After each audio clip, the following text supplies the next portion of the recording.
So yun na guys, good morning, good evening at mega love shout out sa inyo lahat. So ayun na, at muli ito na naman tayo sa inyo na guys. At isa sa pinaka mahigpit na ipinagbabawal. Guys, tuloy-tuloy na tayo, wala na tayong ligoy-ligoy pa, no?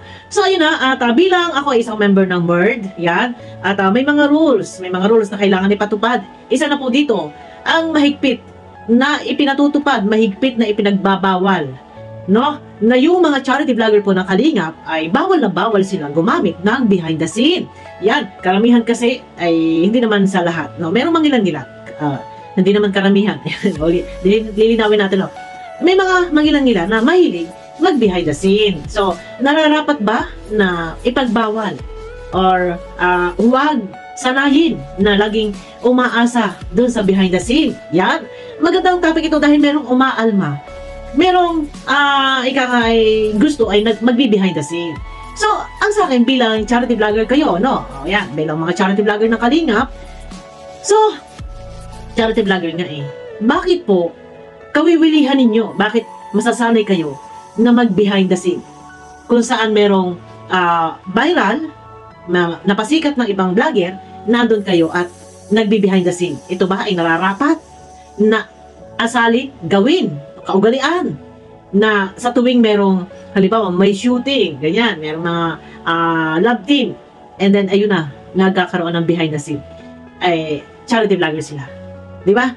So, nararapat ba na ipagpatuloy yung ganitong sistema behind the scene or stop? No? Ano sa palagay nyo guys? Comment nga po kayo, pag-usapan natin sa comment section. At dahil nga sa MERD, sa pangunguna ni Tita Emmy, ito ay isa sa pinairal, bawal ang behind the scene. Kasi una-una guys, no, natuloy nga ang charity vlogger. Yan. Dala-dala yung Kalingap, charity vlogger ng Kalingap. Eh, paano po matatawag pa bang charity vlogger ng Kalingap? Kung ganun din lang na ang upload video ay puro behind the scene.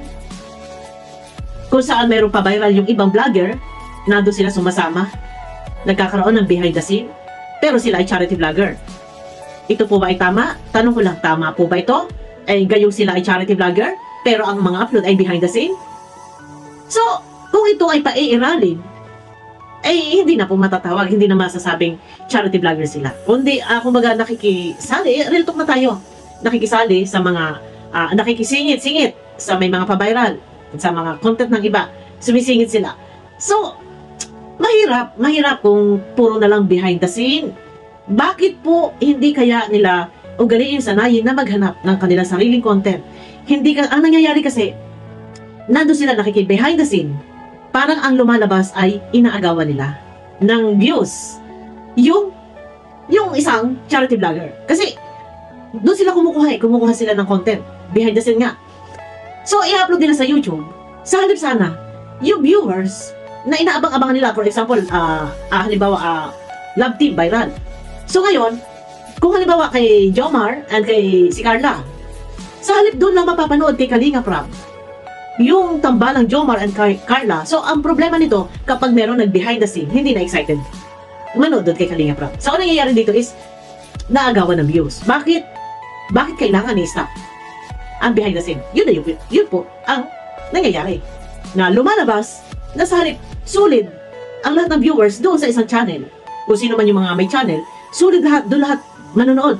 Kasi inaabangan nila kasi kanyang content yun. Ang nangyayari nito is naagawan ng views. Kasi nga, kumbaga, ang sinasakop niya, kinukuha niya yung lakas.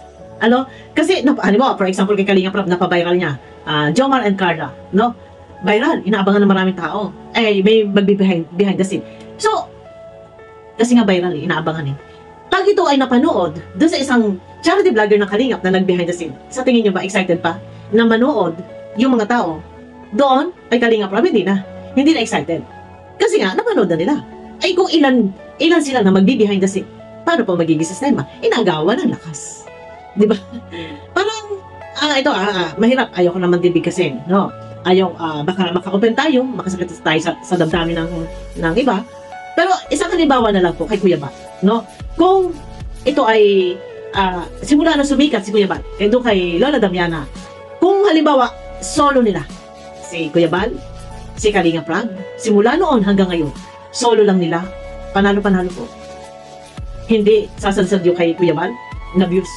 Lahat ng viewers manunood kay Kuya Bal.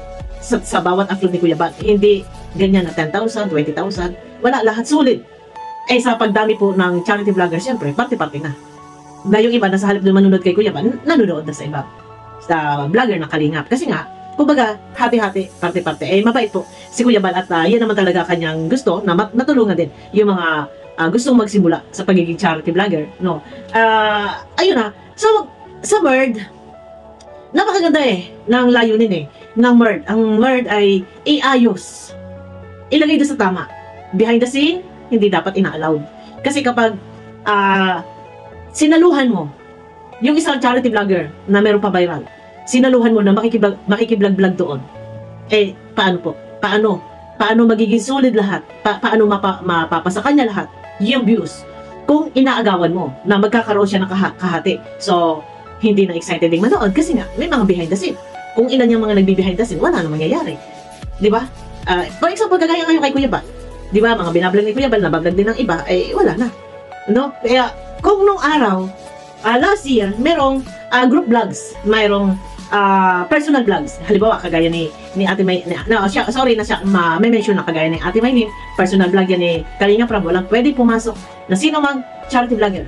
Pero merong group vlogs, kagaya ni Lola Ninita. No? Pero si Lola Ninita po ay vlog po yan ni Kuya Bal. Pero dahil gusto ni Kuya Bal matulungan yung mga charity vlogger, kahit yan ay viral na pinuntahan doon sa tuktok ng bundok, eh, eto na, viral na viral yan. Talagang grabe. Sikat na sikat si Lola Ninita noon. Pinayagan ni Kuya Bal na i-vlog. I-vlog, vlogging group vlogs. Kahit sinong vlogger pwede mag-vlog.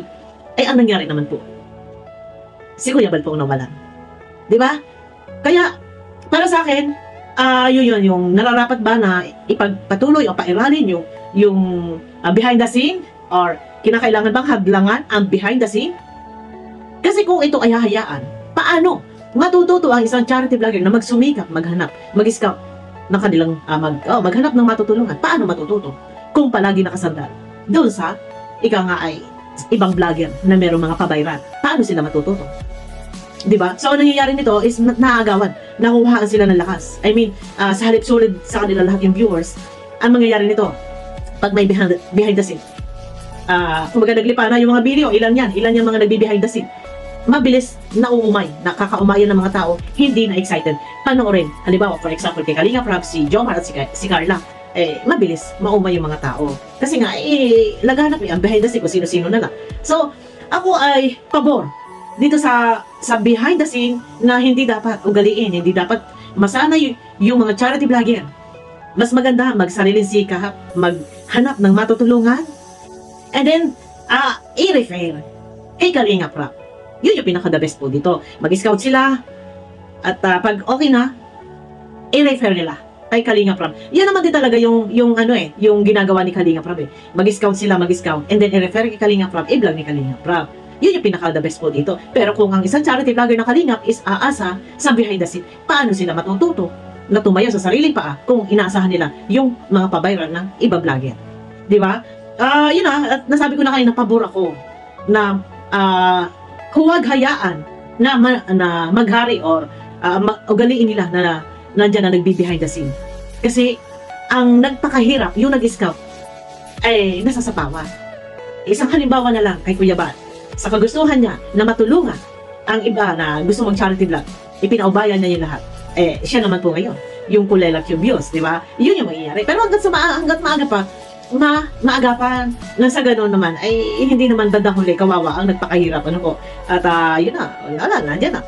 So ayun na guys, ito na, at yun na, sinasabi ko, mas maganda wag nang mag behind the scene, magsarili sikap. Kung meron silang na-scout, i-refer nila kay Kalinga Prab. Nang sa gano'n naman ay sila, sarili nilang ikang ay mapabayran, no? After naman matulungan ni Kalinga Prab, balik naman ulit sa scouter yun, no? At saka malaking promotion po yan. Kagaya kay Alvin Casires, na na-scout niya si Tatay Robin, and then na-refer kay Kalinga Prab, ayan, natulungan. Doon na-promote si Alvin Casires, no, di ba? Kawawa kasi, yung nag-effort, yung nag-scout, yung nagpakahirap, nakatuklas, nakadiscover, and then, yung iba, mga mahilig sa behind the scene nandyan lang, paano, ay, mahirap yung gano'n na nakasandal sila sa behind the scene. So, yun na guys. At hanggang dito na lang. Abangan nyo ako sa aking next video. Ingat kayo palagi sa mga sulok ng mundo naroon. Ayan, kita-kita tayo sa aking next video. Bye-bye!